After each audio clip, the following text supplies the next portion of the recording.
When you talk about ghosts and demons and things that go bump in the night, you lump them all together. But from the point of view of a real live exorcist who was helping people who were ill and affected and miserable, this was bread and butter distinction never to be forgotten.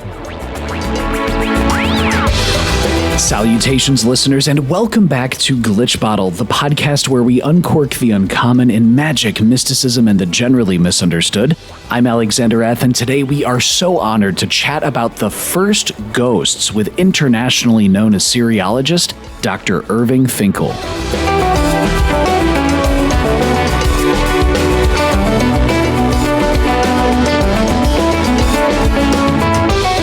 Were the first ghosts ever recorded in ancient Mesopotamia by the Sumerians, the Assyrians, and the Babylonians nearly 4,000 years ago? How did ancient peoples live with ghosts? What were the ritualistic procedures to help ghosts transition to the underworld? And how did necromancers deal with these troublesome spirits?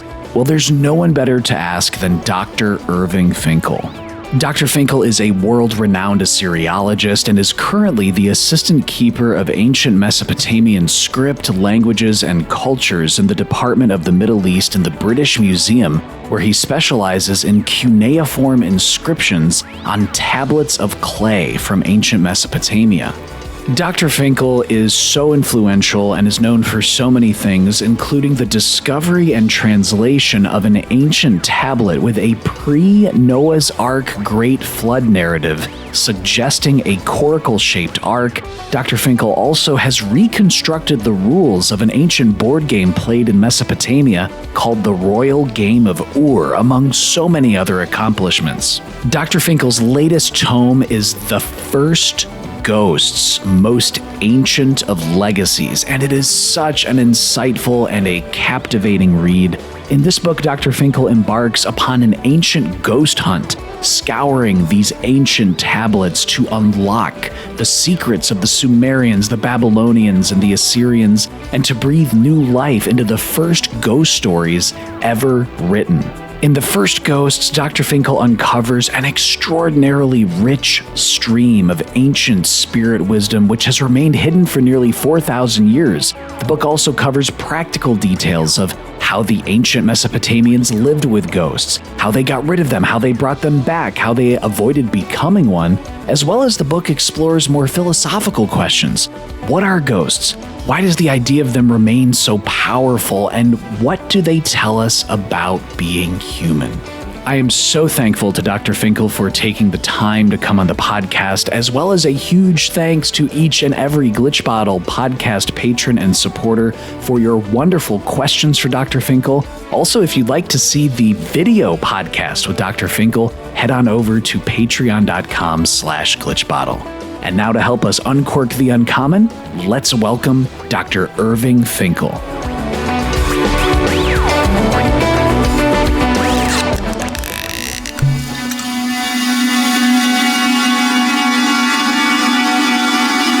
Dr. Irving Finkel, thank you so much just for taking the time and stopping on the Glitch Bottle podcast. This is a bit of an adventure. I think it will be good fun. The honor is certainly mine, and I know that the listeners agree because there are so many fans of your work. And you actually opened the book, this might be a great place to start, with your lifelong friend Peter, where you relate that he says that he saw a ghost when he was 7. Can you just share about why this made such a lasting impression on you and how this fits into the overall narratives? It made a big impression on me because I went to what was called a grammar school in England in those days. It was quite a serious school where all the children could read and they did work with writing. It doesn't necessarily apply in schools any longer. When I was about 7, Peter, who lived quite near me, was my best friend, and we talked about everything. We went for long walks and discussed life and everything. He was a very influential person on me and me on him. We've been friends ever since. We still are, since I first met him when I was 4.5. So that's quite a long time, as I'm now 70. Anyway, what he told me once when we were out for a walk was that he had seen a ghost. This was many years, I don't know, 10 years or so later. he suddenly remembered and told me about how he'd seen a ghost when he was about 7. And quite simply, it was this, that he was lying in bed in his bedroom in the 3/4 dark. The parents were downstairs, and there was a small chair in the corner of the room, and he half woke up, in fact, and there was a lady sitting in the chair in a dark long dress with a high collar, sitting there. And when he saw her, he assumed that she must be some friend of his parents. He didn't bat an eyelid about it. He just was there. And then she suddenly said to him, go away, like this, in a very autocratic and dominating voice. And he was very perplexed. And instead of going away, he went back to sleep, because I suppose there was nothing else to do. So in the morning, he woke up. There was no lady on the chair. And when he went downstairs, he said to his mother, who was that lady who came into my room last night? And she said, nobody came in last night. We had no visitors. What do you mean? And he explained what had happened and what she looked like. Well, she didn't know what to make of it. Peter went off to school. And that afternoon, his mother was, as it were, hanging laundry in the garden, talking to the neighbor. And she recounted this peculiar thing about her son, about seeing this woman in the bedroom. And the neighbor went rather quiet. And she said, tell me again what she looked like. And she described, she had tied up hair and a high collar black long dress and everything. And the neighbor said, well, that must be the old lady who used to live in the house, because that was her bedroom. It sounds exactly like her. And so the two of them decided that what Peter had seen was the ghost of this old lady. Now, look, the thing is, at this time, a long, long time ago, neither of us lived in a house with a television. There was no Hollywood. There were no cartoons. There were no horror films. And neither of us knew anything at all about ghosts. There was no lurking thing in our subconscious from horror comics that might surface when you had a funny shock or something. Nothing of the kind. And when Peter saw this lady, he thought she was a lady. So that was it. And it was only afterwards that it was thrown into context. And of course, he was never quite certain what it was that he'd seen. But actually, from the description, it seems to me that it must have been that old lady. And I can tell you something, generally speaking, in accounts of people seeing ghosts, which are very, very common, it's most unusual for the ghost to say anything. Most unusual. And what is interesting is that she obviously thought that was her bedroom. And what are you doing in my bedroom? So she was cross with this poor small boy and wanting him to disappear. So in a way, it encapsulated a very great deal of important information about the ghost matter, because the point was, it was impossible that Peter had invented it in order to convince somebody that he'd seen a ghost, or his mother or the neighbor. They were just all caught innocently about their daily life. And this is what happened. So it implanted in my mind this interesting and enduring matter, that there was more to the ghost matter than meets the eye, because it's very complicated in the modern world, as we can talk about later. But my first acquaintance with it seemed to me to be ringed around with the only thing you could do is believe that that's what happened. So I've never had any sort of built-in defense of skepticism about what anybody ever tells me about this ever since, because of Peter, because he was a scrupulously honest, clear-thinking, intellectual boy at the age of 7, and he still is as a grown man. And when I wrote the book, I had lunch with him. I'm sorry to go on about this, but it's quite interesting, because I said to him, look, do you remember? Of course you remember. So I said, well, look, I tell you what, if you describe what you saw, if you write it down for me, I'll put it in as the beginning of this book, because it's been important to my whole idea. And what he wrote down, when I read it through, it was almost identical to what he told me when he was 7, because it made a big impression on me. And it wasn't like with the passage of decades, he added this or he added that, or he made it more interesting or more dramatic. It was just the same narrative. So that also compelled me to give it some sympathy. So that seemed to me a good way to start the book. And it's a very marvelous matter, because if you get interested in ghosts, it's a very fascinating proposition, because in the modern world, as you obviously know better than me, the whole ghost phenomenon is ringed around with complexity. Because firstly, there's a lot of people who tell lies. and try to trick people. There's a lot of people who try to make money out of it. There's a strong commercial interest in ghosts. And there's a lot of other wicked persons all around who befuddle what you might call the real narrative. But leaving that aside, the amount of testimony from perfectly normal people whose testimony you would normally accept about anything. They tell you it's raining, you know it's raining. You tell them they lost a £10 note and you believe they lost a £10 note. If they say they saw a ghost when they were 17, you believe them. So this is what you come up against. So I have a wide and interesting sympathy in the whole matter. And when I wrote this book, which as you explained so carefully, is all about the very first ghosts from the dawn of history. In a way, it's the oldest kind of writing we have, the oldest language. And right from the beginning, we have all this stuff. I wrote about it not as a believer trying to persuade people of anything, but without saying every 5 minutes, the Babylonians say, if we can believe them, or they say they saw, if you have any idea that this will be true. I just wrote about it as if I was one of them, so to speak, reporting on the data. And the result, I think, was in some ways rather surprising, because this is what came to me when I finished the book, really, this important matter. Because when you read all these ancient inscriptions that we can talk about, the most significant thing is that in ancient Mesopotamia from, say, 2800 BC, down to about the time of Jesus, it's that sort of span of time, everybody in that culture of ancient Iraq, the Sumerians, as you say, and the Syrians and the Babylonians, they didn't believe in ghosts or disbelieve in ghosts. Nobody squabbled or ridiculed anybody else. They all took ghosts for granted.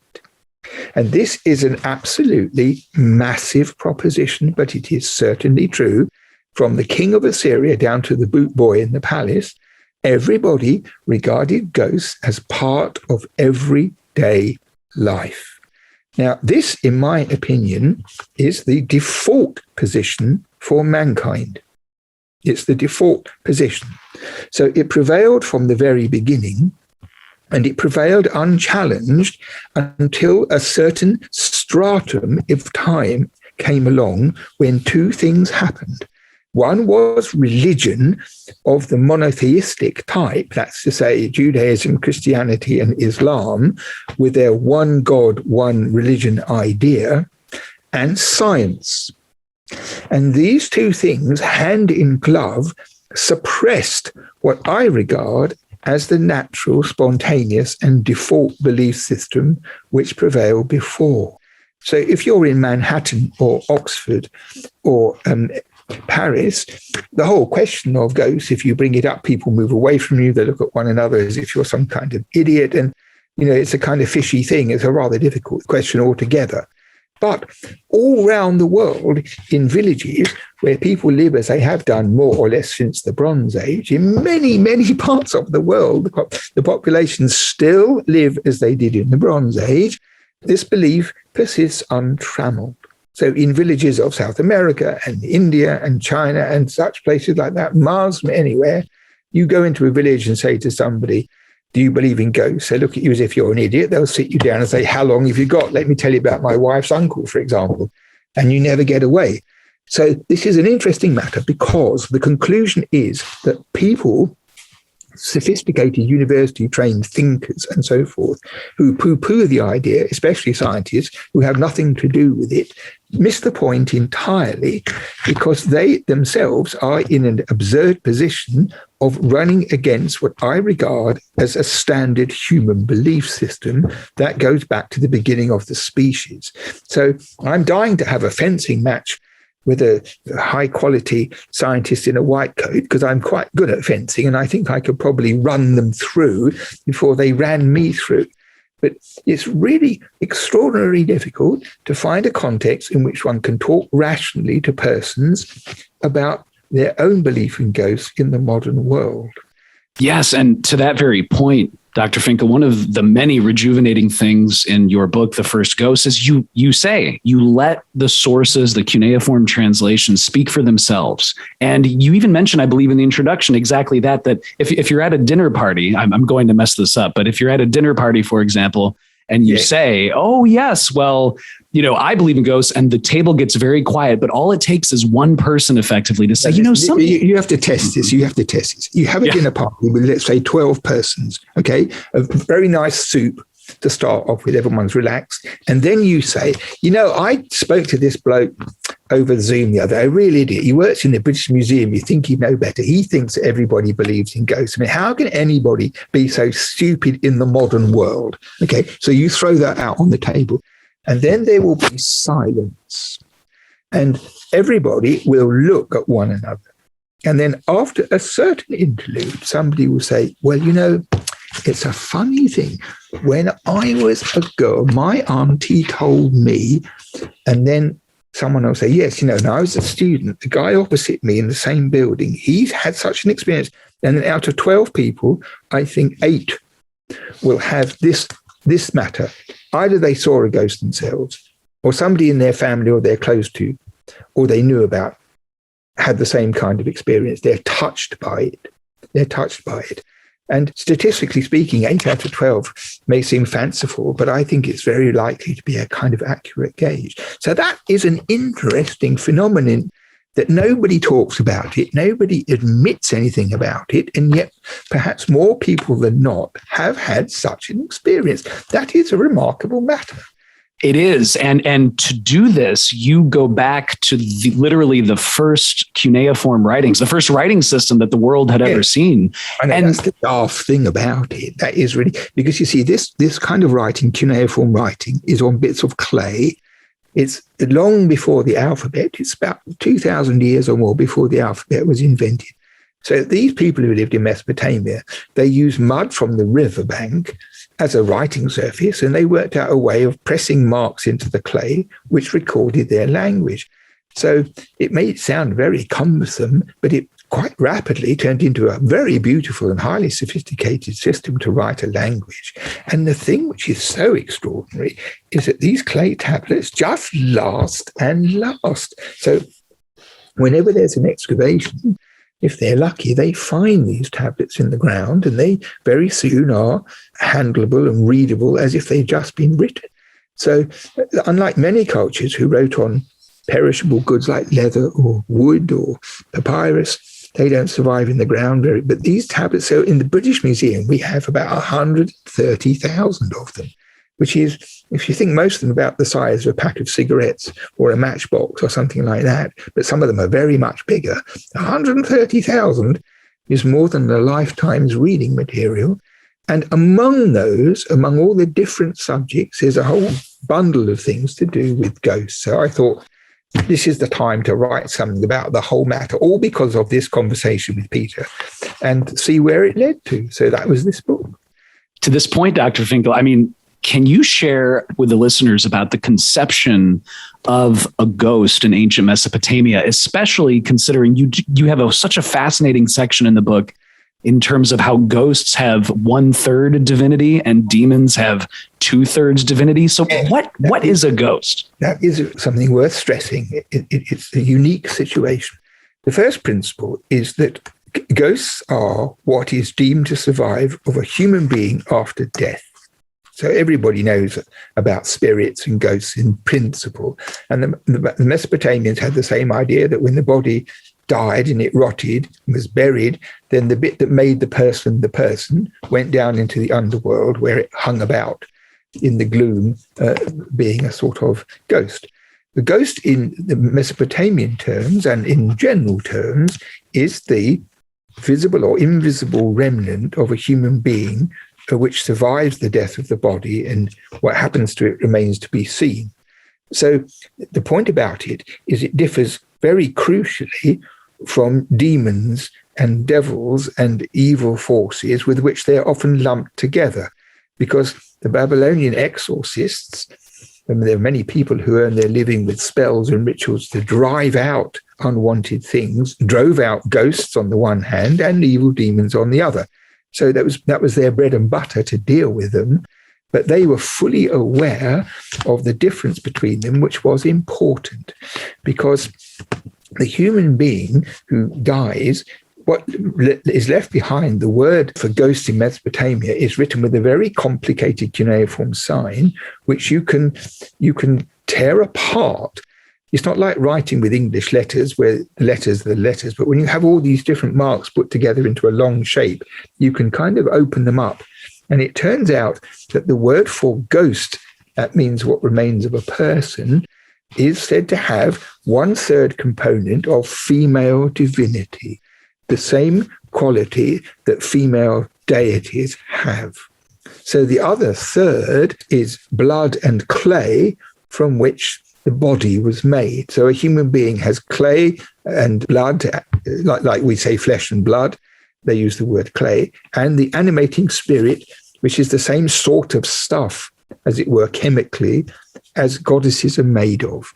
So that is a rational thing, because when the body's gone for us, that's what's left. That's a very satisfactory thing. But they have the same kind of writing for the word for a demon or an evil spirit, where the proportions are different, because 2/3 of an evil demon is of this same material as a female ghost, and the other third, we don't know what it is. So this is important for the following reason. A, ghosts, which were human beings, can be dealt with, can be understood, appreciated, and manipulated, and so forth, more or less as the human beings they were, because they still have humanity. Whereas evil demons and devils and the many kinds of them which exist, nobody can deal with them because they are immortal. So whatever that other thing is, it gives them immortality. And also, they don't respond to appeal, like for mercy or sympathy. You're wasting your time with them. They really are the enemy. So this difference, which when you talk about ghosts and demons and things that go bump in the night, you lump them all together. But from the point of view of a real live exorcist who was helping people who were ill and affected and miserable, this was bread and butter distinction never to be forgotten. And there's another side of it, which I find very fascinating, that you know that human beings, from all the people you know, if you were forced to say so, some of them are rather bland and ineffectual or feeble, and some are friendly and okay, and some are jolly, and some are grave, and some are serious, and some are mean and nasty and horrible and ugly, and some are Nazis, and some are psychopaths. So you have a whole selection to choose from, like Scrabble tiles on a rack. Now, according to, as I understand it, the Babylonian view was whatever kind of person you were, so would your ghost be. So some ghosts were unhappy and miserable and could easily be solaced with a replacement, for example, of the rites to which they would do food offerings and drink offerings and people mentioning their names regularly, and that would satisfy them and they'd be all right. And there'd be other ghosts where not quite so straightforward. You'd have to do this, that, and the other, wear a special amulet, do that, all sorts of other stuff. And then there were ghosts that were really horrible. They made you ill. They pulled your hair in the first instance. They followed you wherever you went and got on your nerves. And then sometimes they went inside your ear when you were asleep and drove you mad. And the ones at the bad end of the spectrum were really dangerous.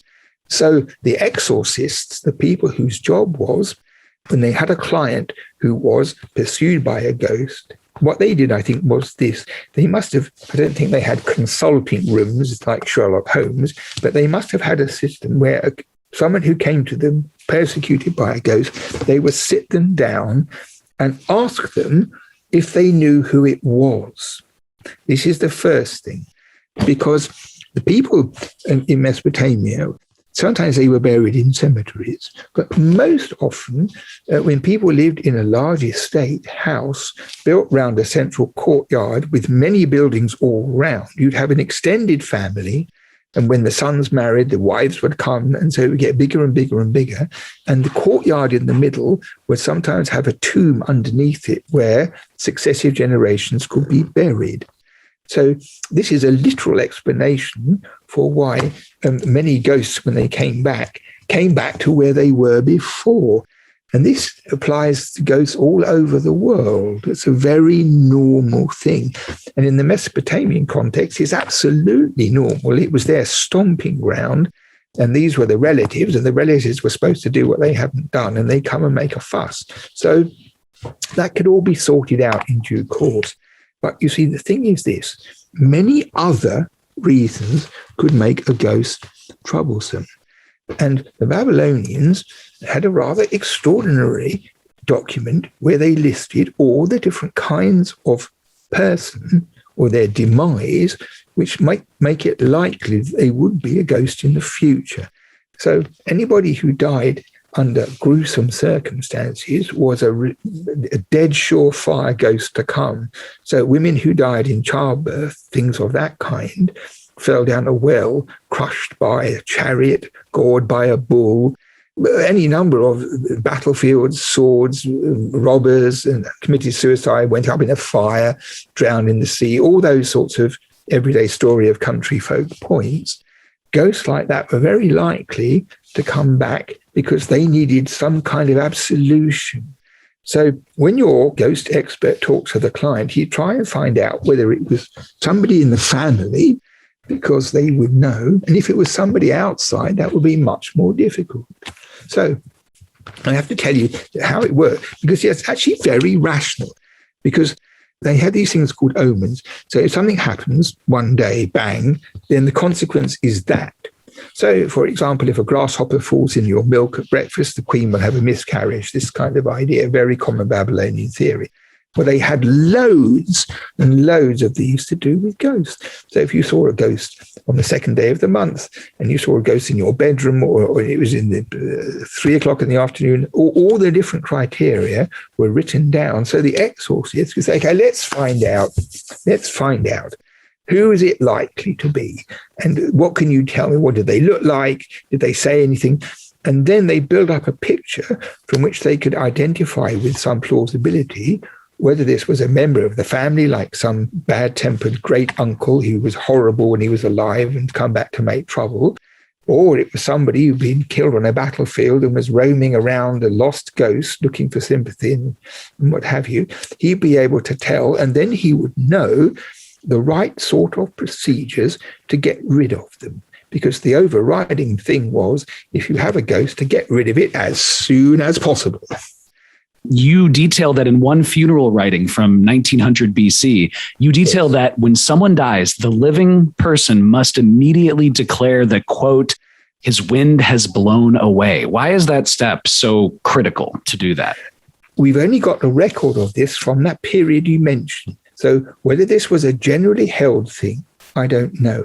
But there was a specific point that the family member had to establish for certain that the breath had gone out of the body, the whoosh had gone, and then the body itself could be subjected to the necessary rituals for burial in accordance with tradition. So the onus was put on a living member, as it were, to establish that the person was really dead. Now, you can say that this was a ritual or a procedure which is understandable, it's lost in the mists of time. And it was something at one time which was an explicit duty.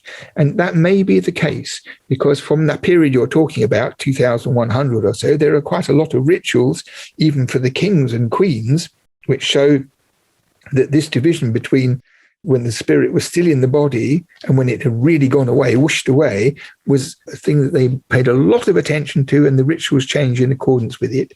And then the body was looked after and the spirit too. So it may be that there's no obvious explanation, but I have a theory about it, because one of the omens I mentioned before talks about somebody being buried and crying out in the grave, which is a horrible idea, that somebody might have been buried when they weren't dead, and the horror that engenders in the mind of anybody who ever thinks of it. And I have a feeling that this ritual, which is so pronounced in the small number of texts that we have, might reflect a time when, say, the body of a young princess or a member of the royal family, they thought the person was dead and they'd gone through the ritual and they, as it were, about to stick it in the ground, and then someone was knocking on the lid. And after that, they instituted some kind of change. And I think it's possible that it had a specific origin, because in general, I couldn't find a good parallel to this elaborate thing being a sort of general matter. But the omen shows that at least once something like that had happened. You know, in Victorian England, there was a company that specialized in making any number of pieces of apparatus that when you were in your coffin, you could operate from within. So there'd be a wire with a pulley on a wheel, and it would go out the corner, and then something would go along, and then a flag would come up, and you could, if you were suddenly woke up there, you could yank the thing, and the flag and the sexton would come and let you out. And some of them are very simple and childlike, and some of them are frightfully complicated and very, very expensive. And I think the ascription to the necessity for having this in your grave at that time suggests that there must have been other episodes where this had happened.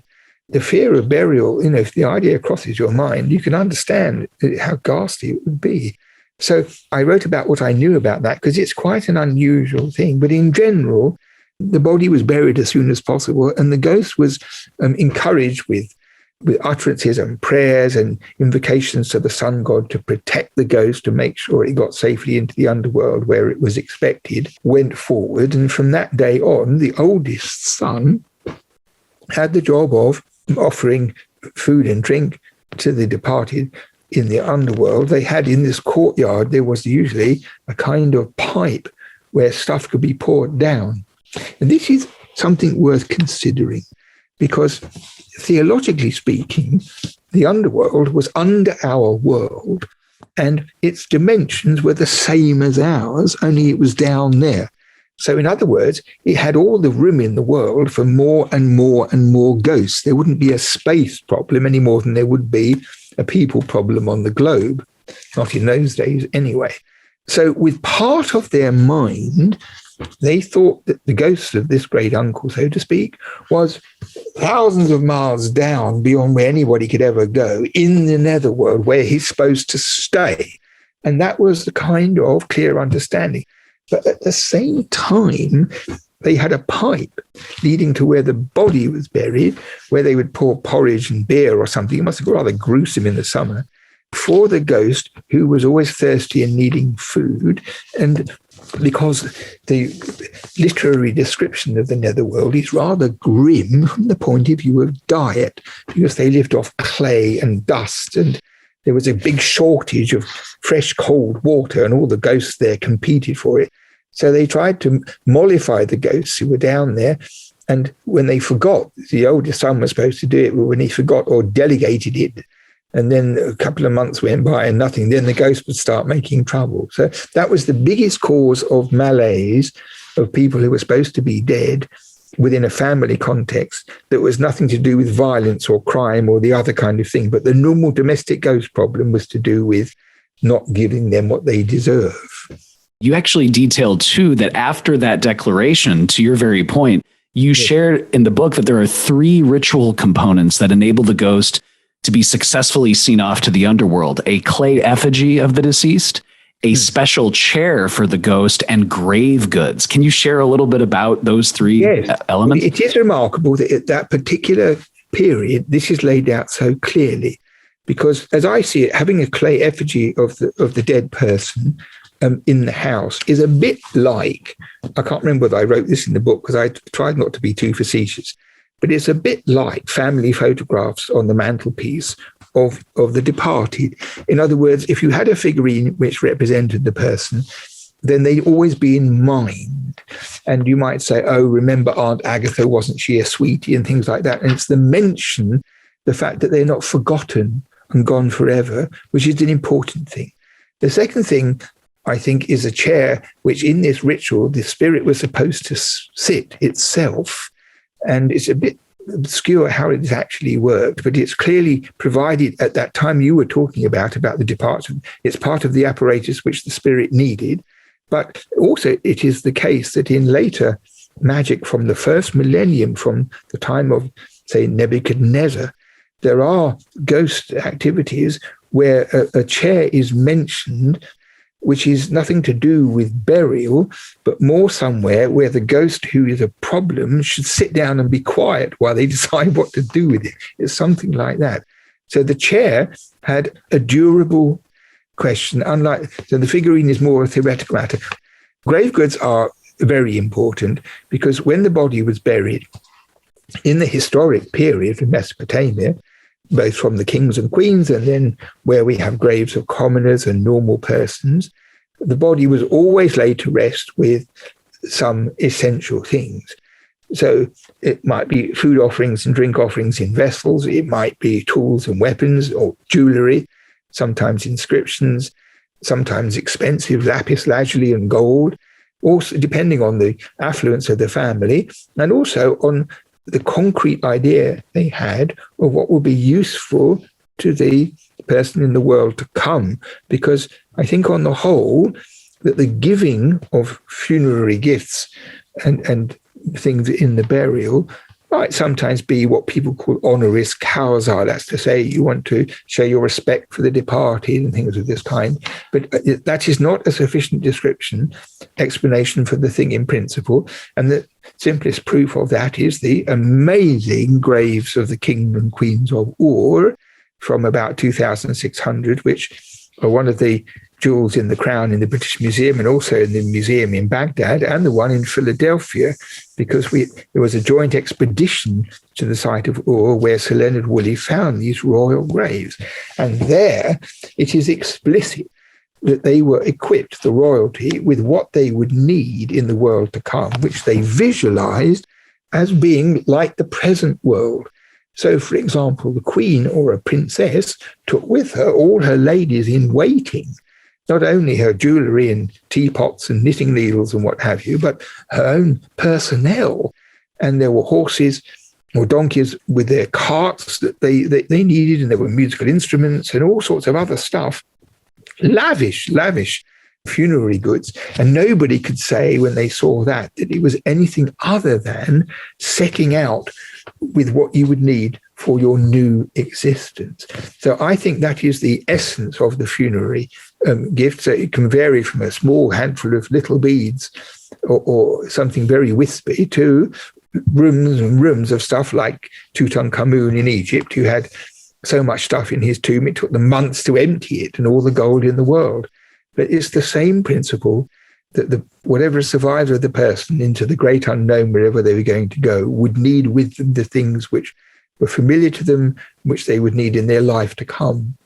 You have such a lovely chapter, I think it's chapter 11, about the delicate art of necromancy. And you really go into how specialized the field is. And you use terms like Lu Gedema and Lu Balaga.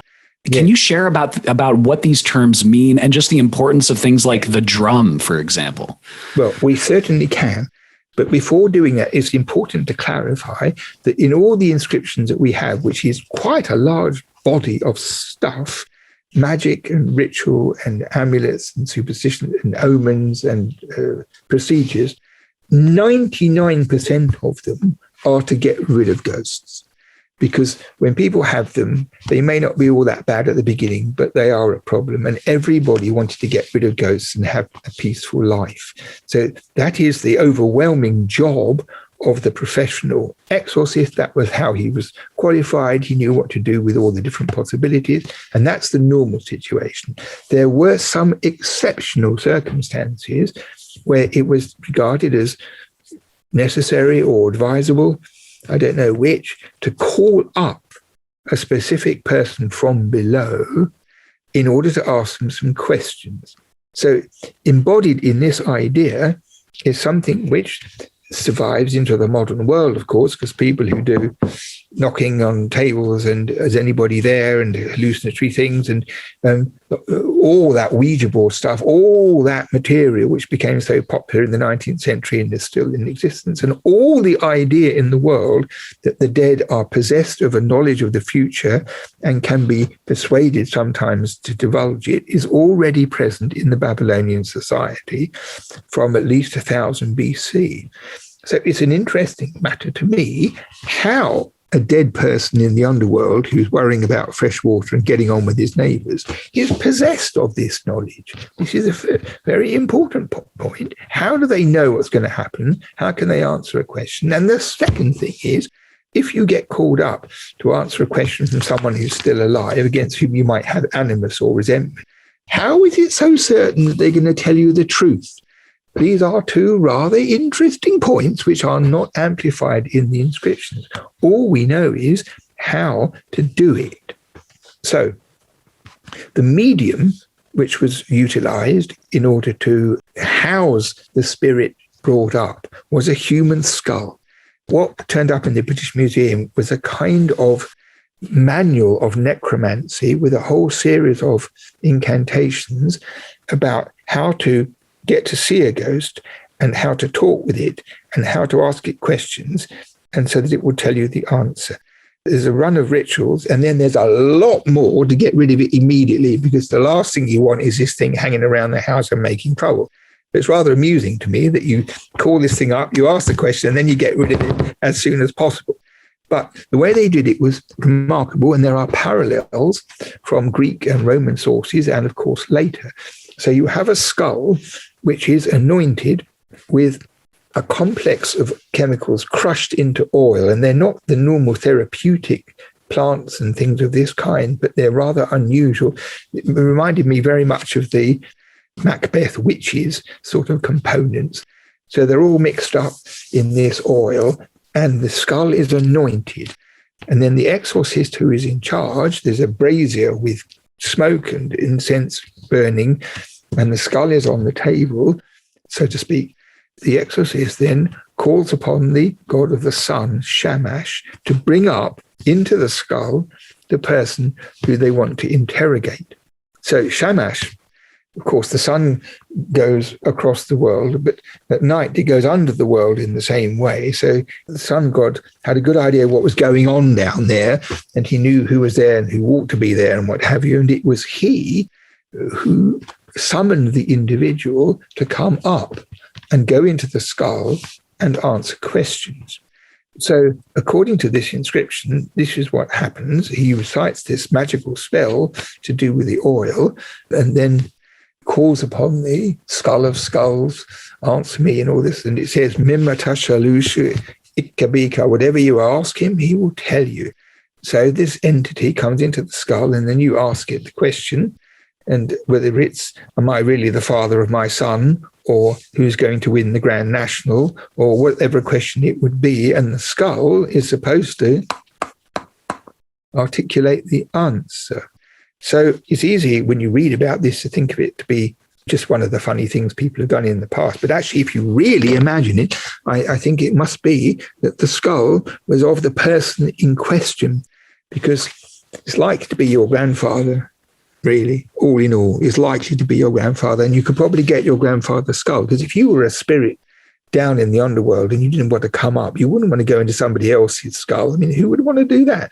So I think it's probably the owner of the skull from the family group who does that and then answers the question and whatever it was. But we don't know what the questions are. We're never told. It's just the procedure. And then afterwards, it's all shut down and the spirit goes back. Whereas they put the skull back where they got it. So I think it must have been, however ebullient and independent-minded you were, if you were paying a lot of money to a diviner, a necromancer to do this work, for sure, it's a complicated ritual. The power of suggestion with the smoke and Lord knows what they put on the coals to enhance the experience. And then with this voice, people have a heart attack. I mean, if you imagine, it'd be very, very frightening. And what is interesting about that is this. In the Babylonian Talmud, which was written by the rabbis among the Jews who stayed in Babylonia after the period of Cyrus, and lived on into much later times and wrote this great corpus of information called the Talmud. In the Talmud, in one of the sections, there is a description of divining by asking a skull about the future. And with the oil and stuff like that, it's obviously the Babylonian thing which they encountered when they were in Babylon. But the difference is that the 12th century French rabbi writes after the description, well, of course, it's a matter of question, whether they really heard a voice or whether they imagined it. So in the 12th century already, there is a skepticism which is not present in the Babylonian. The way the Babylonians describe it, you do this and this will happen. So that's a really revealing thing. Now, you asked me about the words, and The marvelous thing about Babylonian stuff is how unexpectedly benevolent what survives can be, because you think there might be one bloke who was a necromancer, and that will be that. But actually, there's a tablet that gives us about 8 different names. And the common one is Lu Gedim, as you say. I'm glad that you're on top of your Sumerian. I'm rather impressed. So Lu means a man, literally, and Gedim is the word for ghost. And that's the one that has in it the 1/3 that we were talking about before. And then ma is the genitive. So Lu Gedimma is literally a man of ghosts. So he is a necromancer. And there are other terms. One of them, as you remind me, is about the balag, which is a drum. And I think that it seems from this list that there were men and women necromancers, and they had different titles. And I suppose if you were going to call up a woman, you probably want a woman necromancer to do the job, not a male necromancer. So we only had this one manual that I discovered in the BM with this skull that I was talking about. But the number of different professionals whose terms we know suggests that there might have been a very common thing. We just don't know. But they're different specialists. So the drum, there are many rituals which have a sonorous drum for expelling spirits, and sometimes it's a big kettle drum, sometimes it's a small thing. It's part of the apparatus of the professional, what you might call magician, but with specific reference to the ghosts in the underworld. I think it's to wake them up. I think you call on the ghost, nothing happens, so you go boom, and the ghost says, "What do you want?" It's something like that. It might be that simple, but anyway, it's just quite extraordinary that there's this a range of terms for this activity. And if you look into Greek and Roman sources, because in the histories of ghosts, as you must know, most people who write about ghosts from a so-called historical point of view begin in the Middle Ages. They think it all started like then. But actually, it goes back to the beginning of time, really. But the Greeks and the Romans had a very similar spread of belief and practice to the Babylonians themselves. And in necromancy, there's a lot of information about it, a lot of information. So you can see that you have official religion and you have official beliefs, and you have these other things going on simultaneously, which to a modern mind might be thought to be mutually contradictory, but they're not. They just happen to be complementary. I think that's an important thing. Dr. Finkel, while we're kind of in this vein on as you mentioned, specific necromantic procedures and specific ways to call up ghosts, we do have a few listener questions for you, including a little. Yes. We had a lot of just great questions, and we have one for you from Marie, who is asking and saying, "Hi, Dr. Finkel. I'm such a fan of your work, and reading your work has helped me connect the dots with similar ritual techniques found in the Greco-Egyptian magical papyri and in the Solomonic grimoires."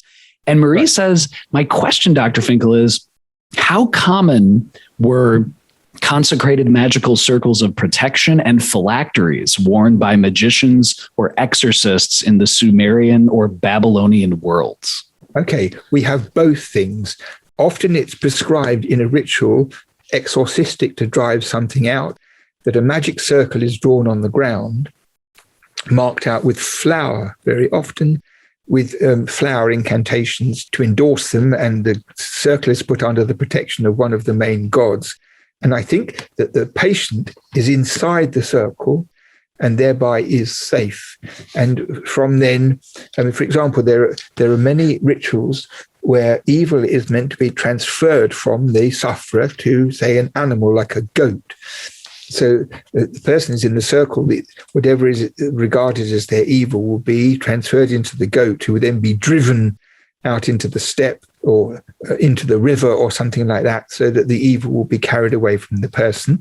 And this magic circle is not entirely like you would see in a medieval grimoire with diagrams around the rim and that sort. I wouldn't like to give the impression, but it's certainly true that a sanctified circle conveyed protection within a magical operation in the Babylonian world. So whether it's ancestral or whether it's a natural thing will be hard to say. As for phylacteries, the Babylonians had a whole range of amuletic devices which could be produced by people who knew how to do them, which were either to prevent the approach of an evil force or to cure the person. And sometimes they're very simple, like certain stones had protective things. So you'd have a necklace with these carnelian, for example, to do with bleeding or something, or that sort of idea that the stone would have a property which would be curative. But also they had a range of amulets with magic words, which had many interesting properties. The Sumerian language, which was the older, so you had Sumerian and then you have the Babylonian, come Assyrian, it's the same thing. The Babylonian language is a Semitic tongue, like modern Semitic tongues, but the Sumerian one is not related to a modern language. So you have both these two languages side by side, written with cuneiform writing for a very long number of centuries. 2.5 millennia, side by side they were used. So with the passage of time, Sumerian words, which were older, so to speak, were regarded as sometimes possessing, in terms of spell value, more power than words in your own language. So if you say, go away, be off, leave me alone, that's one thing. But if you put it into Latin or some other language, it has much more power to it, much more authority, and more likely to be successful. With this same idea applied in Mesopotamia. So the Babylonians often had spells written in Sumerian, and sometimes they got a bit mixed up because, it was no longer spoken language. And when you have magic words, they circulate among exorcists who were rather cliquey and didn't tell everybody their secrets. And a new spell that might come along, hot stuff, this is recommended against ghosts. I've used it. It works very well. And I whisper it to somebody, this is the word, you could try it out. So you have these things that go from person to person, sometimes getting rather garbled. And sometimes, in fact, we have some words which are neither Babylonian nor Sumerian, and they look very, very bizarre. And it's occasionally possible to see that they are indeed words from a long way away. So, for example, from over the border of ancient Iraq into ancient Iran, which was called Elam. And sometimes the very names of Elamite people who were just like Dick, Harry, and Charlie in a foreign country are so bizarre sounding that people thought, this is a really marvelous thing. And you find amulets against ghosts with these personal names on, where if an Elamite saw them, they burst out laughing. But detached from their origin, they become like mumbo jumbo. So what is really most instructive is when you compare all the stuff, the basic belief system, what they did, how they got rid of things, how they stopped them coming back, all that stuff is very much located in world practice. Most things are paralleled in, as it were, pre-Christian or ethnographic contexts in which ghosts are dealt with. A very similar corpus of ideas prevails among the people who did that. Not everything. Some things are culture specific. But on the whole, if you're interested in this sort of stuff, if you read the various things which I've translated, none of it will strike you as bizarre. It's all located in a fairly simple understanding of how to deal with it and how to be emphatic when you want to get the ghost. So one of the recitations is that the patient has to say to the ghosts, why do you keep persecuting me? I'm not going with you to Kutha. And Kutha is the place in Mesopotamia where the entrance to the underworld was. So this patient, goaded by the exorcist, say this, I'm not going to Kutha. Like, piss off, I'm not going, you can't bully me. And you can imagine the ghost with their crooked finger going, come with us. I'm not doing it. And then he says the ghosts are banished. And one of the people by whom the ghosts are banished is the person, the goddess, at the gate who has a stylus of lapis lazuli who notes who's there and who's not. So if this ghost is out without permission, no, he's not going to get away with anything.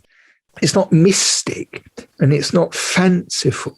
It's in some very endearing way, extremely human. All of it has this quality that you don't think you're dealing with people from the moon or from Mars or beyond our reach altogether. Where we can look over their shoulders and read what happens and what they think, it's somehow, at least to me, fantastically accessible.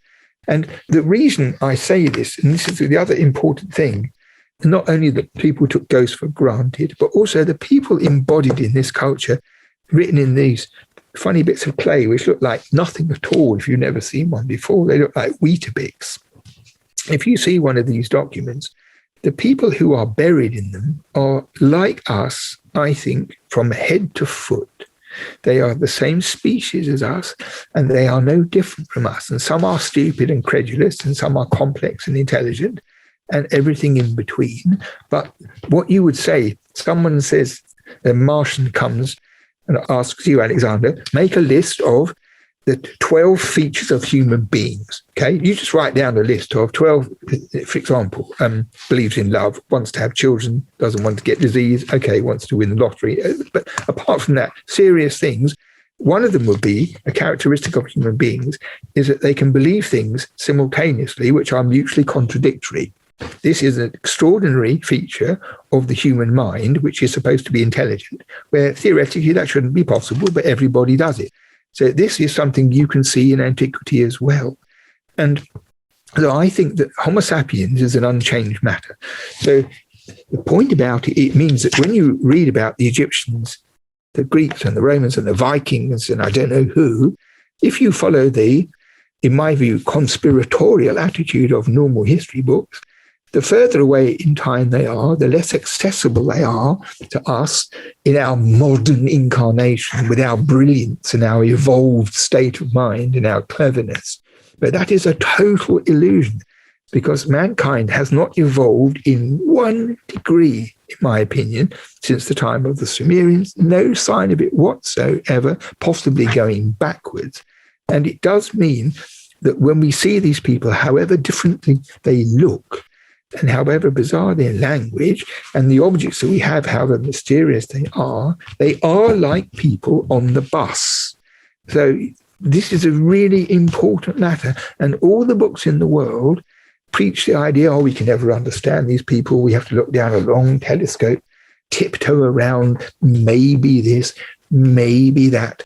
But I don't think that gets you anywhere. And having prosecuted this idea that what these people write should be taken at face value as reflecting what they really believe, I think has stood me in good stead because there's no part of the literature which clashes with it. There's nothing which upsets this principle. I mean, maybe I've hypnotized myself into believing it, but it's not that I think they're all like us in silly ways. It's the deep internal element of human beings, which is unchanged, plus the quota of intelligence and the quota of compassion and the quota of imagination. There's no difference in those things. And this is very important, especially when you look at the monkeys who run the world, who think they are at the apogee of creation, and they are nothing of the kind. Yes. In fact, one of the many refreshing things about hearing you say it now and about the first ghost is reading your book. I mean, immediately these figures, these necromancers, the people who had to deal with ghosts come to life. For example, I'm thinking of your dear friend Peter seeing a ghost in his room. And there's a passage in your book where you mention, okay, if you wake up and see a strange ghost at the foot of your bed, you must declare, I have said your names. Who are you? I have incanted your names in terms of the ritualistic process. I mean, immediately. I've done my bit. Why are you here? That is exactly the idea.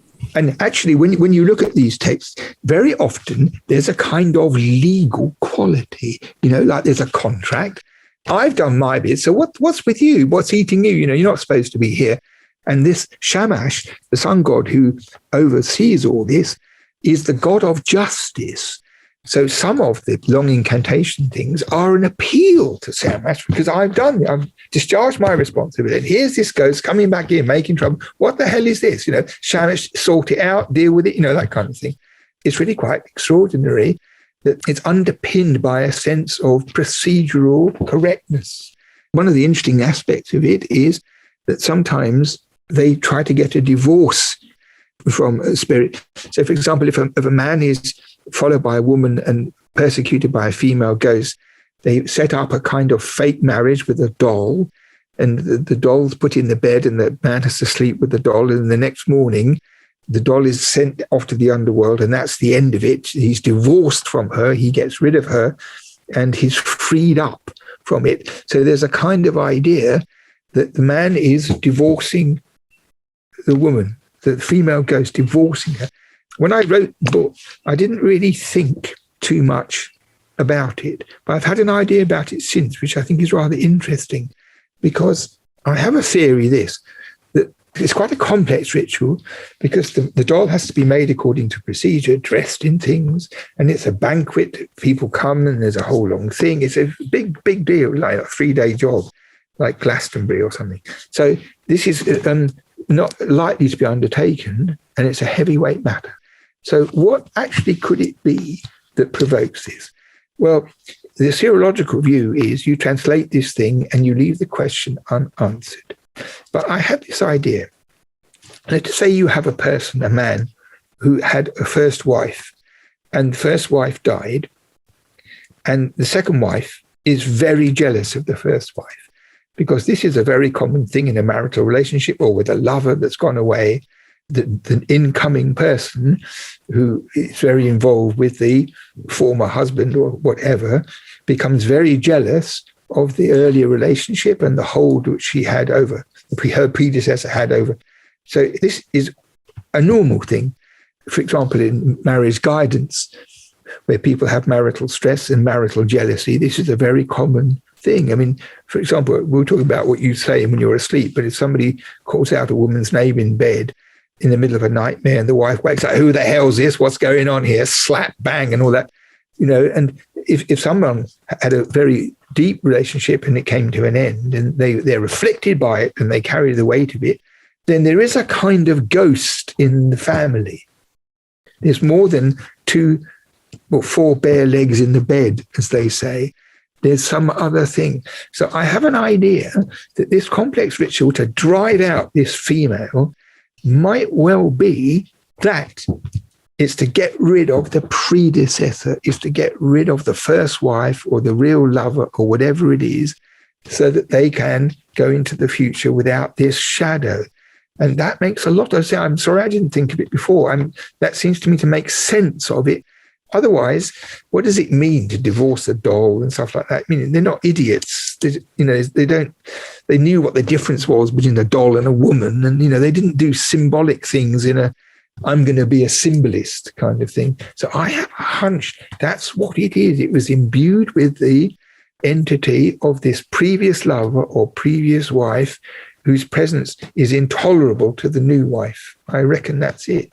So that again would be a resonant thing in a modern context. You could imagine that.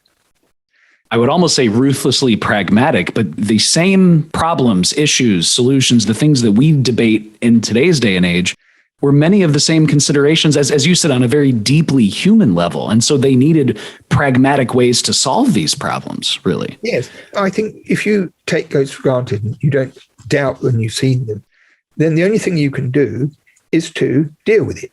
I know, for example, somebody told me that they knew there was an old leper hospital somewhere in South America, which then became a normal hospital, and then became a school, then became a prison, and now it's something else. I don't know, a supermarket. So it's a building that has all these, and everybody goes round it at night, and everybody has seen shadowy figures in the windows and out the doors. Everything. Nobody in the town would say, this is just a load of superstition. They just take it for granted, and it's very instructive. It's very instructive because I believe that is the default position for human beings. It has all sorts of repercussions if you take this. One of the things is I like the idea of museum work and exhibitions and study of antiquity to spread the conception that the human race is one brotherhood, one species, because everything in the world is dedicated to sundering people on religious grounds or political grounds, or sexual grounds, whatever it is. Everything tries to scatter, to divide and conquer humanity as an entity. But sometimes you have to come up to terms with that underneath whatever we look like and whatever we believe, there's a very strong affinity. For example, we get an invasion from Mars and everybody will get on like brothers and sisters the next morning. So you see what I mean? And I think that museums and the study of real antiquity, some of this stuff is 4,500 years old, to see that you can just listen in on a mobile to these voices and spot them about their daily work.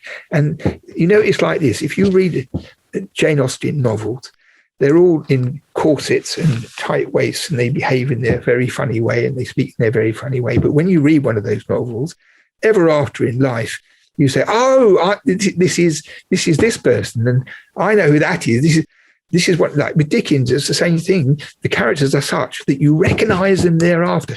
And that is a deeply significant thing. Because if you saw Jane Austen's ladies having tea, you'd never go and sit, if you were a lorry driver, you wouldn't go sit down next to them and say, "Hi, girls." I mean, you wouldn't be able to do it. But the cosmetic overlay of religion, custom, clothes, language, art, all those are, in my opinion, they're cosmetic, because what we're really dealing with is the inner core of the human being. And these people, these first ghosts, that population, I think, have to be seen in that way. I think this leads to a question, a listener question, Dr. Finkel, that we have for you from Samuel David, who he's been on the podcast before. He's written about his own Mesopotamian mystery tradition and praxis and kind of his own research. But he has a question for you saying, Dr. Finkel, how pious was the average Sumerian citizen in their everyday life?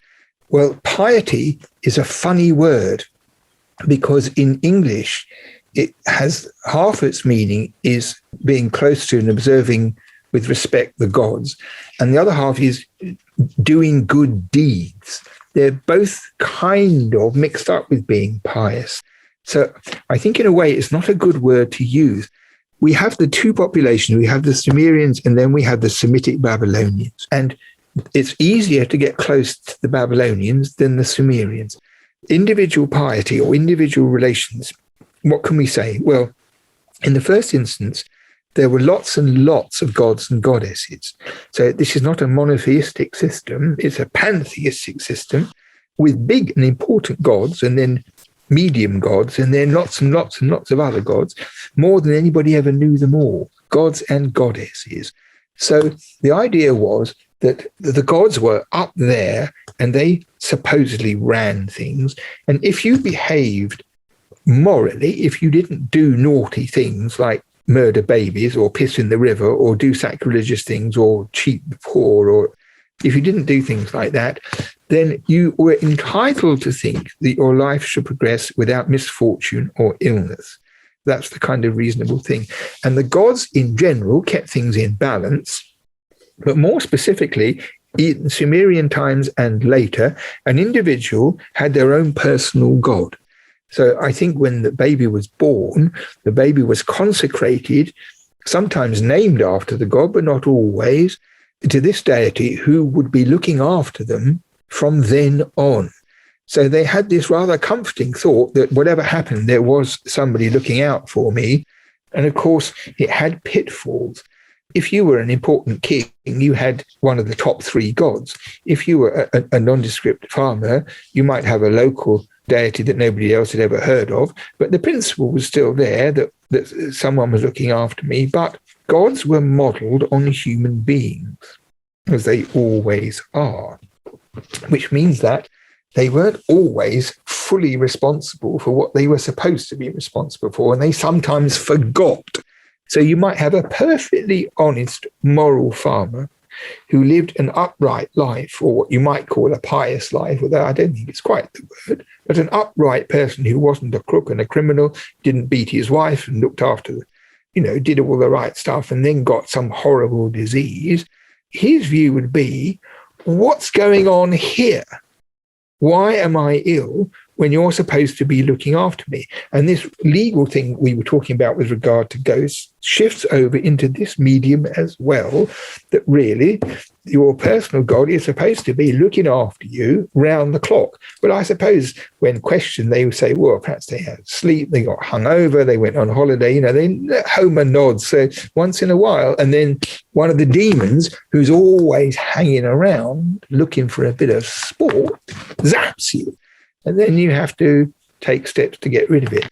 So you have a sort of comfort blanket insurance policy that one of the gods, big or little, is on your side, but it's not infallible. So this is you could say, a literal belief system which is clearly articulated in text, but you could also say is a rather rational view of the world, that you can do what you can do and you try your best, but you never know what's going to happen. And that is a sort of reflex of the same idea. But you had in your house probably a small shrine with an image of the gods, which offerings were made and things were burned and what have you. And if you were lucky, all in all, things went well. And of course, if they went really badly, then you'd have to go and get help from an exorcist or a doctor who would know what to do to make you better. And sometimes the text specify that a small handful of silver should be given to the sun god, because the sun god is not above bribery. So when he's articulating who's in the right here and laying down the law, a little bit of stuff on the side sometimes pays off. What I don't know is what happens to this silver afterwards. I have a feeling that this was some little weed that some of these exorcists thought up, and, we'll make sure it goes there, we'll make sure he gets it, and then they probably siphon it away into their own money bags. But so there is that sort of correspondence to piety. There's a strong sense of morality. They knew the difference between good and bad. They knew the difference between cruelty. Lots of people talk about love. They definitely wanted to have lots of children. And they knew the difference between a good man and a bad man. And there were criminals and rapists and murderers and all the rest of it. But you would know if you walked a path that was good. And if you were ill anyway and you couldn't think of what you'd done, then you're entitled to demand an explanation. And if you don't get the explanation, then some steps will have to be taken. So that was the basic situation. Sometimes people wrote letters to their deity. And in the later period, things are a bit more sophisticated than that. But I think the general idea that you have a god of one kind or another behind you is a rather pleasant and soothing sort of feeling.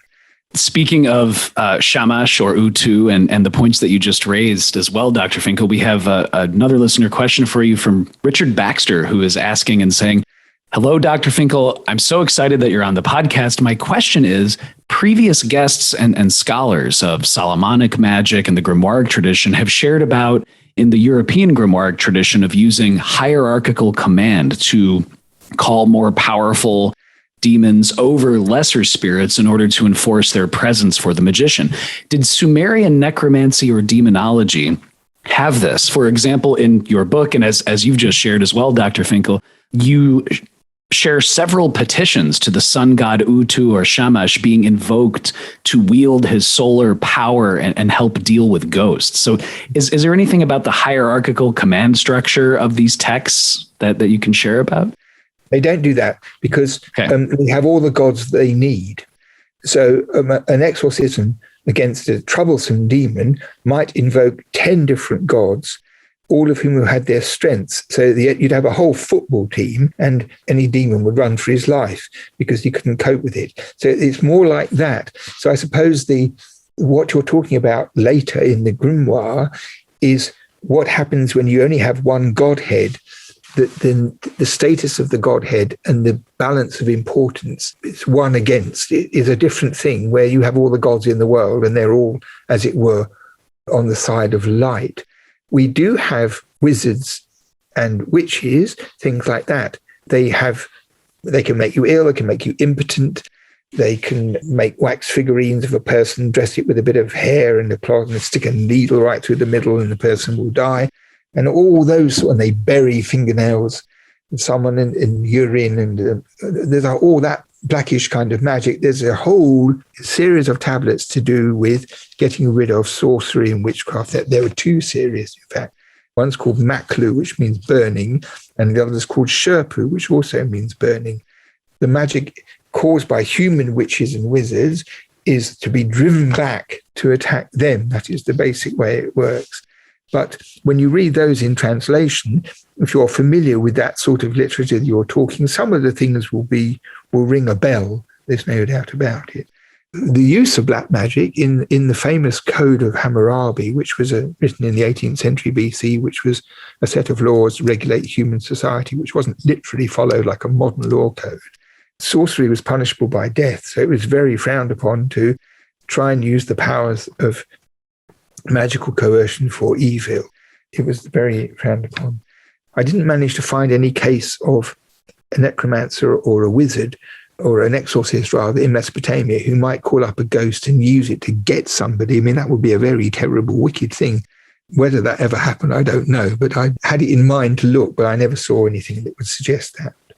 Following along the same vein, Dr. Finkel, of the materia magica and the ritualistic implements that were used in esoteric engagements, we have a few listener questions for you. One is from Coleman Stevenson, who is asking and saying, "This is so exciting. I would love to ask Dr. Finkel to share anything about the origins of Mesopotamian incantation bowls. It would be wonderful to know some of the most interesting and unusual subject matter that Dr. Finkel has encountered in the spells for these." Also, Coleman says, "Were these always commissioned, or might a sorcerer have ever crafted an incantation bowl for their own personal protection?" Thank you very much.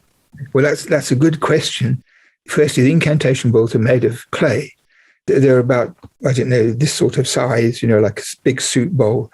And the spells are written in ink in a spiral on the inside. And sometimes there's a picture of a demon. So these things are from the early centuries AD. So they are, by and large, after the demise of cuneiform, which more or less finish about the end of the 1st century, maybe into the 2nd century AD, but not much beyond that at all. So these magic bowls have been found in considerable number in Iraq, and they are to drive out demons, evil demons, using a variety of magical structures. But the principle was that the bowl was buried in the threshold upside down under the floor, and they were meant to be traps, like a mouse trap, so that the demon was caught in there and couldn't get out and couldn't go into the house. So sometimes they say, "I have caught you, I have seized you," in the body of the text. And the spells draw on quotations from the Old Testament, and sometimes later ones have Aramaic things from different sorts of sources, all amalgamated into one. They're very interesting syncretistic magic stuff, but they're from the 2nd, 3rd centuries and later, and only, I think, so far have been found in Jordan and mostly in Iraq. They're quite numerous. So they're a very specialized thing. The same device was used both in Syriac, Mandaic, Aramaic, of course, and also Arabic. The same system is used. I mean, they're a very remarkable world because they're an amalgam of different traditions in one magical system. It's recently been discovered that one or two of the old Babylonian deities surface, like Nabu, for example, and Ishtar sometimes surface in these Aramaic spells. So since they're all from Iraq, the names survive, and the magicians sometimes have the old names in. And you'd sometimes have a situation that what was once a god becomes a demon in a later cultural context. That's very confusing, I think, but it's true. So it's a rather separate matter, but a couple of other points that come up from what we've been talking about this evening. One is there's a group of magic bowls which are structured as a divorce, where it says, "I divorce thee," and it gives the name of the woman on behalf of the client, and it's set out like a divorce in a law case. "I divorce thee, you are banished, you go," and it's to drive out a demon in the same kind of way. So they've taken maybe an echo of the old Babylonian idea into that, but it's put under the auspices of a rabbi called Yehoshua bar Parachia. He was a famous legal authority. He's mentioned in the bowls as being in charge of the legal proceedings. It's rather fascinating. As for using the device by someone who knew how to do it for their own purposes, almost all of the incantations are to drive out demons. Almost all of them. They give the names of the clients and their mothers and their family names. They're often Persian names. But I don't think I've ever seen a magic bowl which was what you call black magic, although in Berlin there are a few human skulls with Aramaic written inside the cranium or on top of the cranium as a vehicle. And I can't remember, to tell the truth, whether those are exorcistic like the terracotta bowls or whether they are some other kind of magic. I can't remember now. But there's one other interesting thing, because the Aramaic is written in ink with a brush. So it's an alphabet. By the time you get these things, it's an alphabet like the Hebrew or the Arabic alphabet. It's 26 letters, and you write the Aramaic with these letters. And they're done with a curve of the brush, and many of the letters in a cursive script or in a careless script are written. It's quite hard to tell them apart. So you have to have read a mass of stuff to be certain of the reading. So if you read old books about them and compare them with modern, sometimes the readings are rather startlingly different, and that's because the signs are ambiguous. But one curious byway is that perhaps 20 or 30 bowls are known where the inscriptions run round the inside in the same way, but they're little hooks done in ink where they are definitely not letters. They are like a simple series of hooks, which when you look at them from a distance look like letters, but when you look at them, they're all the same. It's like you might write the letter C, C, C, C, C, C, C, and you think it's writing, but then you realize it's just the letter C, something like that. So the question is this: are those, as some people think, a way in which an exorcist cheated their clients and couldn't be bothered to write out an inscription and did produce something like that, hoping they wouldn't notice because they were illiterate? Or was it something else? Now, we know this. Somebody asked this question, I think it was the same question, about where these texts came from. With the bowls, there's a lot of them. Sometimes you have a bit of a spell which occurs in one and in another, and it looks as if the exorcist had a book of spells, and you went to see him and I need a bowl, I need 4 for my house to protect me and my wife and all that. I want you to write all this down. And the guy says, okay, do you want this clause? Do you want that clause? And you produce something for the client which was appropriate for their needs. So that makes a lot of sense. So what do you do when you have things which look like a bowl and they're just hooks? Because there are excavated examples, they're not modern forgeries. So I don't believe myself that they were cheating clients, because in the magic field, that would be a really serious crime. And also, when you write an incantation, you have to get it perfect. So to be so careless and cavalier, I think is very out of plausibility. Now, I think it's this, that they wrote this inscription in such a way that the demon couldn't read it for certain either. So the demon would think, heck, what is this? Maybe this is a lot. I know about the usual ones that don't darken my door, go away, and piss off and all that.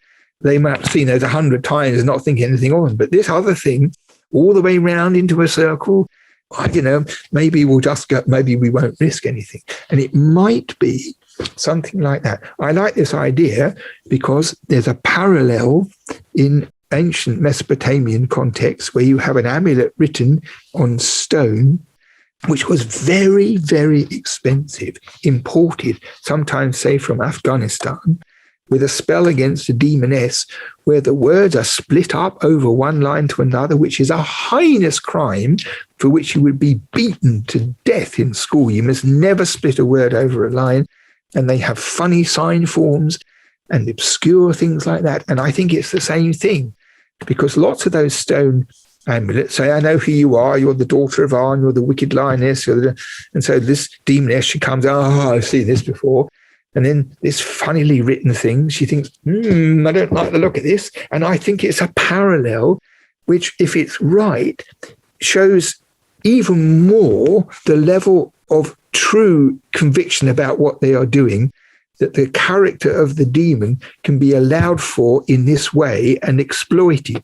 If it's correct, it's a very, very remarkable phenomenon. But the fact that it occurs with both these writing systems, I think, is rather suggestive.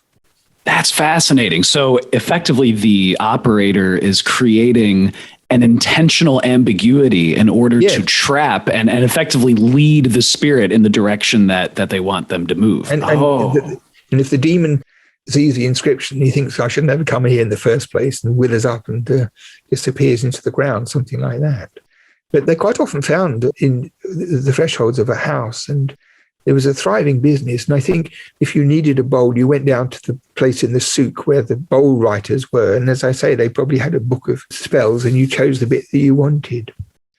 Didn't you mention too that there are specific words that are catch-alls, like be you any demon or any ghost or or evil, just evil itself? Can you share a little bit about that too? Well, actually, I find this very fascinating because what your exorcist would do, if you had a passage that says be you, it would list 7 or 8 common, like Tuku and Itemu and Lamashtu and Hazu and all the different names. Whether you're this one or this one or this one, I know what to do with you. You're powerless. I've got you in my grasp. But they end up with a sort of codicil, which is, or any other evil. And the idea is that you hope in the list of names, you've identified the troublesome one who will be thereby repelled and go away. But just in case you've slipped it out, any other evil covers a loophole. So you're secure that every possible force is included. Now, the thing is, that's in itself not so extraordinary. It's a sort of a semi-legal idea as well, like we were talking before. Any other evil covers that. But what is most singular is that any other evil or any evil, which is Mimma Lemnu in Babylonian, became a demon in its own right. So it wasn't just the words. Mimma Lemnu, any evil, was an entity. And how do we know this? We know this because there is a tablet in the British Museum which describes making a figurine of any evil and dressing it in its costume and then using it in a ritual. And it makes a drawing on the tablet of what this any evil looked like so that the exorcist would know what to make out of clay for the ritual. So somebody was able to draw any evil, which you would think in a modern context would be impossible. It's like the muchness in Alice in Wonderland, that the Duchess, the drawing of a muchness. And in fact, the any evil turns out to be a lion-headed demon with a special skin clothing, which means it's conceived of as a member of a whole group of lion-headed demons, most of which we don't know the names of, but they knew what it looked like, even though its name is just an abstract. This is a very peculiar Mesopotamian thing that you can do that, draw and model any evil. It's rather marvelous. Dr. Finkel, too, speaking of straddling that line between ambiguity and specificity, and I'm actually going to reach for your book right here because we have a listener question that addresses the very cover of your book. It's a listener question from R.J. Womack, who is asking and saying, "Dear Dr. Finkel, I have 2 questions for you, both relating to the Burney relief. Firstly, do we yet know if the figure depicted is Ereshkigal or Inanna? And secondly, we see a lot of people on the internet trying to link this figure to Lilith. Is there any indication of any link at all between this figure and the Lilith of Jewish folklore?" Well, big questions. In my opinion, the first question is whether it is Inanna, which is one school of thought, or Ereshkigal, who's Inanna's sister, which is the other. And Ereshkigal is the queen of the underworld. Now, the thing is, in known texts and architecture and amuletic stuff and figurines, there is no extant evidence that there was ever a cult of Ereshkigal up here. There was no Ereshkigal temple, for example, and there's no likely conceivable place where such a relief as the Burney relief, which is quite large, could be exhibited for Ereshkigal. I can't think of a context. So I think that rules out that it is Ereshkigal.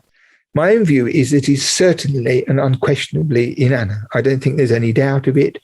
There's various arguments for and against, but the most clear evidence is A, it's a goddess for certain because of the special crown she's wearing. And Inanna was an outstanding specimen of female beauty, of course, being the goddess of love. And I think this image on the clay, the real object, she's quite a dish, no doubt about it, quite a stirring dish. And the thing is, she's stark naked. Well, we don't have naked women in Mesopotamian art. especially frontal viewed in this way. We don't have them. But the thing is, in the Descent of Ishtar, the Sumerian story about how she goes down in the underworld to rescue Dumuzi, her lover, who's been captured and held there by Eresh Ki, she has to get undressed at each of the 7 gates until by the time she gets there, she's naked. So not only do we know that this is a goddess, we know Inanna in the underworld was naked. And you have these owls and lions with her, which are chthonic kind of elements accompanying her there. And the other thing is that her feet have turned into bird's feet, feathered bird's feet. And the thing is, the dead standing around in the underworld are likened to birds shuffling around in the dust. And I think if you are there too long, you begin to turn like that. And it starts off with the ankles and creeps up. And Ishtar got out just in time. So I don't think there's any question, but this is Ishtar. And some people say if it's not Ishtar, it's an Ishtar-like goddess. But what the hell that means, I have no idea. And she is the star of this marvelous story. So I think that is Ishtar, or Inanna. So Inanna is the Sumerian name and Ishtar is the Babylonian. And the Sumerian descent of Inanna gave rise to the Babylonian descent of Ishtar. The second story is much shorter than the first, but it's all about this escapade in the underworld. And I think that's what that reflects. So Lilith is a complex thing because in the 19th century, people always tried to show that everything was connected. Lilith is a Jewish element. It's supposed to be, I think, some first wife of Abraham or some got thing to do with that. Yes. If I'm remembering correctly, Dr. Finkel, I might be wrong, that she was created before Eve and she was banished for not obeying Adam and she turned into a demon, I think. Yeah, that's a very Babylonian sort of idea. But in Babylonia, you have a demon called a Lilu and a female demon called the Lilitu, and they are mischievous and complex. And there are 2 questions, whether Lilith is derived from the Lilitu word in Babylonia and transposed in the Jewish cultural circle to something more specific to do with Old Testament theology and figures, or whether Lilitu in Mesopotamia had any kind of association with her.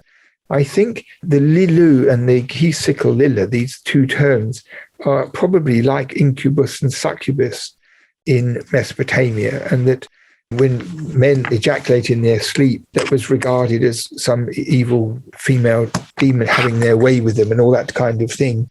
And there's some murky stuff to do with that in Mesopotamia, which is not entirely clear. And it's very difficult to say. It has nothing to do with Lilith in the later context. I honestly don't know. I think the happiest way, I would say, is there is some connection yet to be clarified, because we can't really establish the process whereby one evolved into the other, or whether the first one had any of the properties of the second. I don't really know. Going back to this topic of the specificity and ambiguity, you, Dr. Finkel, are the perfect person to ask these next few listener questions too. We have 2 from Samuel David again, and he's asking, were demonic beings, Dr. Finkel, such as Lamashtu, ever worshipped in antiquity? And then separately, was a being like Tiamat ever worshipped in antiquity? No, in neither case were they worshipped in antiquity. No, they were feared. And Tiamat, outside of the creation myth, it's the same word as Tehom in the Bible, this great dragon under this. It doesn't occur in general magic stuff. Very, very, very seldom. It's to do with that primeval sea business. It's not part of the normal repertoire of magic. Whether Lamashtu and co were ever worshipped, no, just the opposite. They were dreaded. Lamashtu was the personification of the women dying in childbirth and babies dying in their first week. She was the daughter of Anu. She was banished from heaven into the underworld. So the Lilith thing, that banishment thing, is, if anything, is related to Lamashtu. So it's probable. I mean, after all, the medieval Jewish material is indebted in some ways to Babylonian experience, not least, as I said before, this necromancy with the skull. It's a linear thing that goes from ancient Iraq into the Jewish culture and in the Talmud. So it's hard to say that Lilith has nothing to do with the Babylonian forerunner, but it's a bit ambiguous. But nobody worshipped or tried to use an evil thing for their own purposes. As far as I know, that's never been discovered.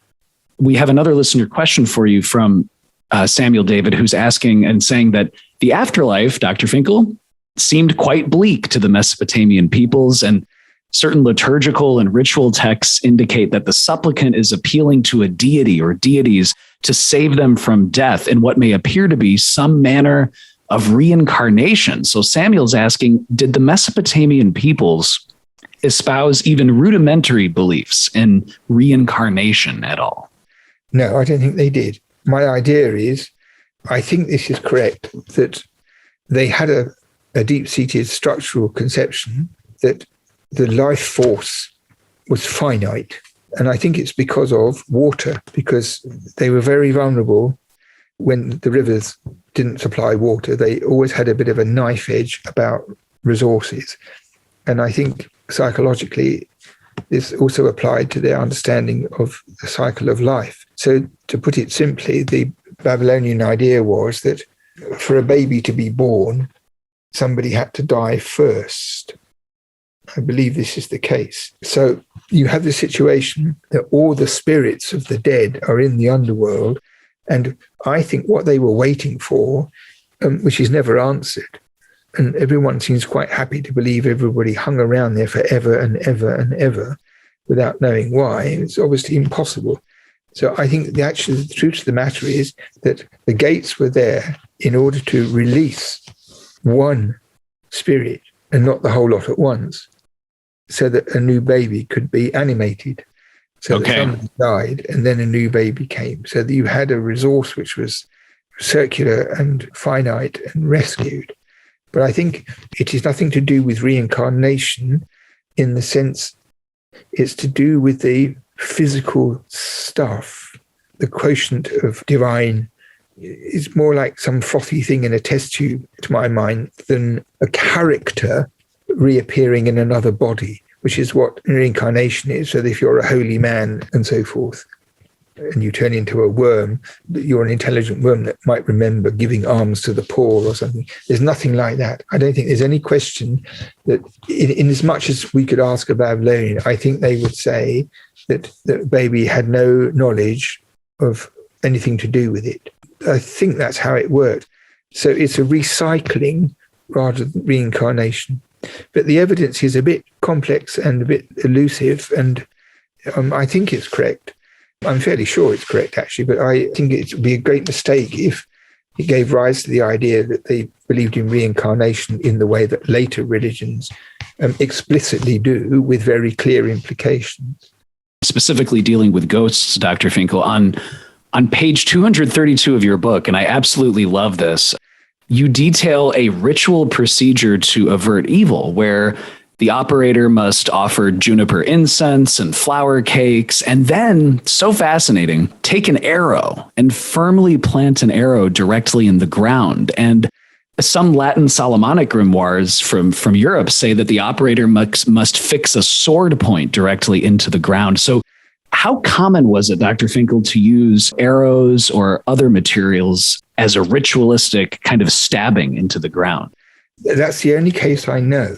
And I think there's a difference between a sword here and an arrow, because the point where this comes up is when the ghost who's been summoned for conversation is required to go back where it came from. And the arrow, it seems to me, a bit this way. It's not a piece of apparatus which is antecedents of Solomonic cult ritual, but it's actually, this is where you have to go. Now we finish with you. I think that's right, because magical tools are not very common. There's a bell. There are bells that are used sometimes, but there's not like a case full of apparatus with wands and all this sort of stuff. I don't think there's anything like that. Of course, we don't know really, because when they wrote information down, they didn't write down the full information for weirdos like us. They wrote what was necessary in the context, where if everybody used apparatus, they would know that. But I think the arrow is not anything other than this way. Go down there. Actually, we also have a comment from one of the listeners and patrons, Ella, who is saying, as a humorous aside, I would just like to let Dr. Finkel know that I will never forget who Edward Hinks is after listening to his speech. Oh, good. I'm very proud about it. We've got plans for Edward Hinks. He's a remarkable person. Very welcome message. Lovely. One thing I should tell you is, I don't know how easy it is to get this book in America if anybody wants to, but there'll be a paperback coming out in, I think, October. The hardback is beginning to run out in England. I don't know, because I've been to literary festivals and they've got enough for the literary festivals, but I'm not sure about how many book trusts, but there'll be a paperback in, I think, October, or maybe even the end of September. And it will be half the price of the hardback. So that will be exciting.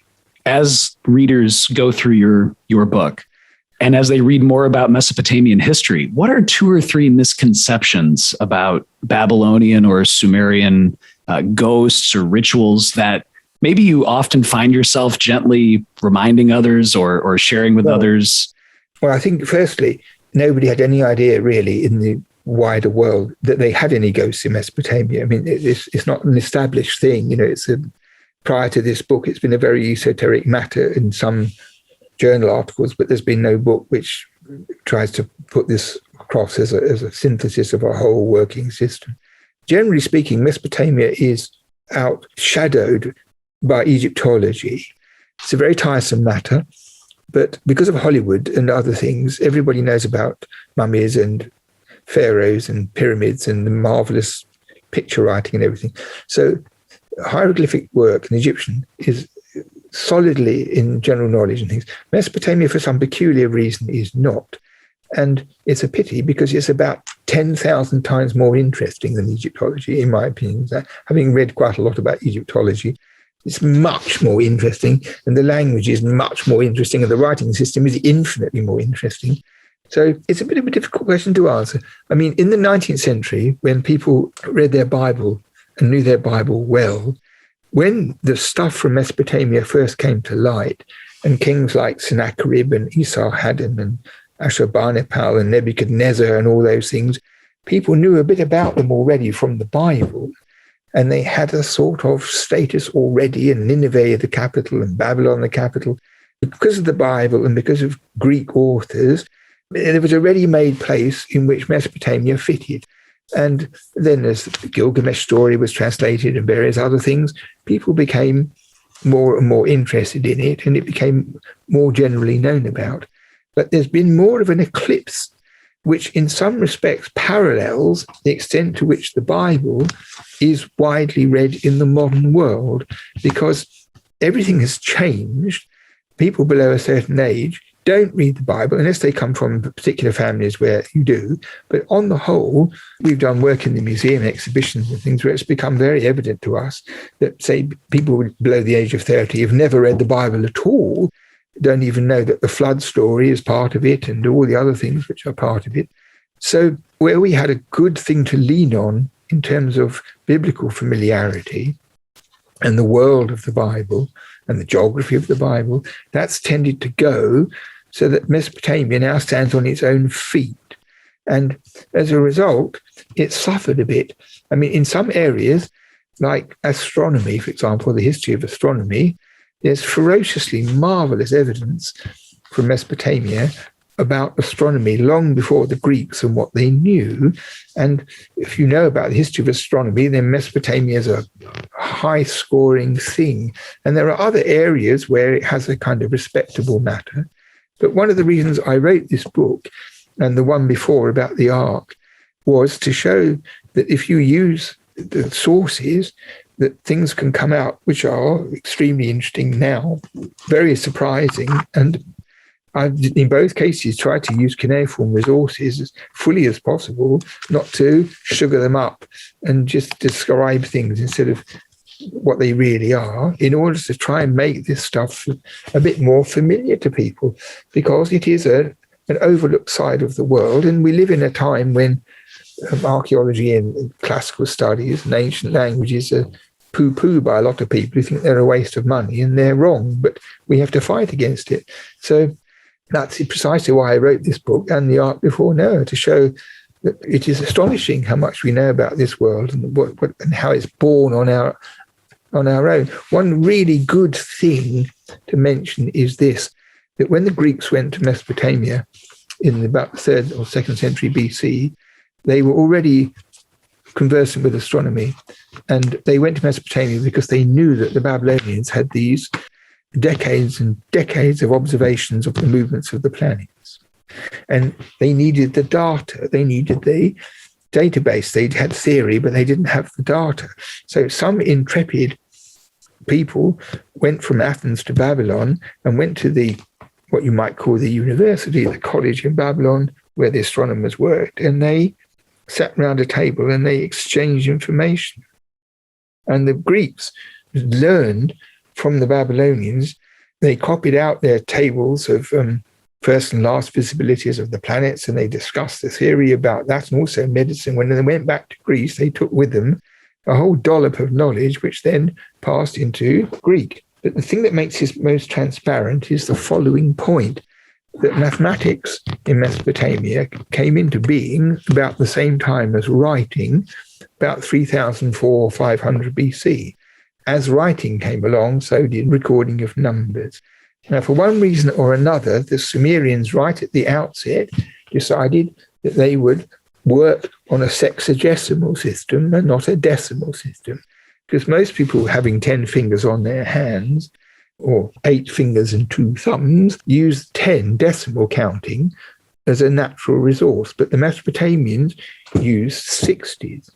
Now, when the Greek savants went to Babylon and discussed things with their colleagues, all the information which came to them was couched in sexagesimal numbers. And when they went back to Greece with all these tables, they still used it in sexagesimal, which is why we have 60 seconds in a minute, 60 minutes in an hour, and 360 degrees in a circle.